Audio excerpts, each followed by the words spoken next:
Hello guys, আসসালামু আলাইকুম। Welcome back to my channel Surobala school. আশা করি যে যেখানে আছেন অনেক ভালো আছেন। আমি আল্লাহর রহমতে আপনাদের দিয়ে অনেক ভালো আছি।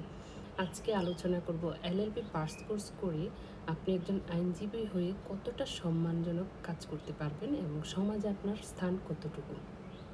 গাইস, এলএলবি পাস কোর্স কিন্তু তাদের জন্য যারা নিয়ে ডিগ্রি কিংবা অনার্স কমপ্লিট করে তারপর এই সেশনে আসা।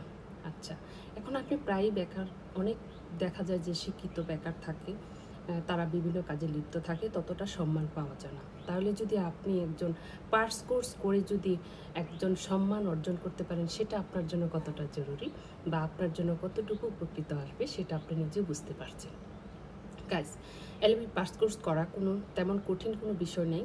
অবশ্যই আপনি আপনার প্রফেশনাল অন্য কাজ রেখেও কিন্তু এটা কমপ্লিট করতে পারবেন।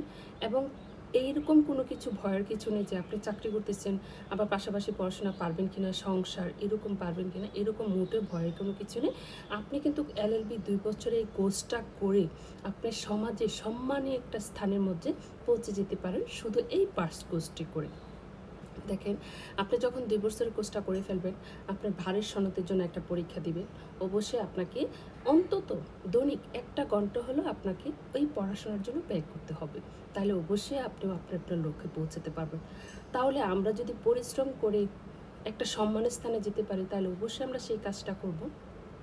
তাহলে গাইস, আমি মনে করি আপনারাও এই পাস কোর্সটা করতে পারেন। যারা নিয়ে গ্র্যাজুয়েশন কমপ্লিট আছেন, তাদের জন্য অনেক উপকৃত আসবে এবং ভালো হবে, সমাজের জন্য ভালো একটা স্থানে আপনি পৌঁছে যাবেন এবং আপনার ইনকাম করার জন্য পর্যায়ে একটা টাকা চলে আসবে।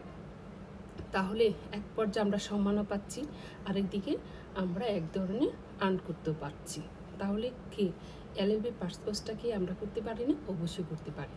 তাহলে আমি বলবো গাইস, আপনারা যেখানে এই কমপ্লিটটা করতে চান, আপনারা যেখানে স্থানে থাকেন না কেন, আপনি জব বা বিজনেস বা যেটাই আপনি করেন, এর পাশাপাশিও আপনি আইন পেশায় এটা নিজেকে নিয়োজিত করতে পারবেন।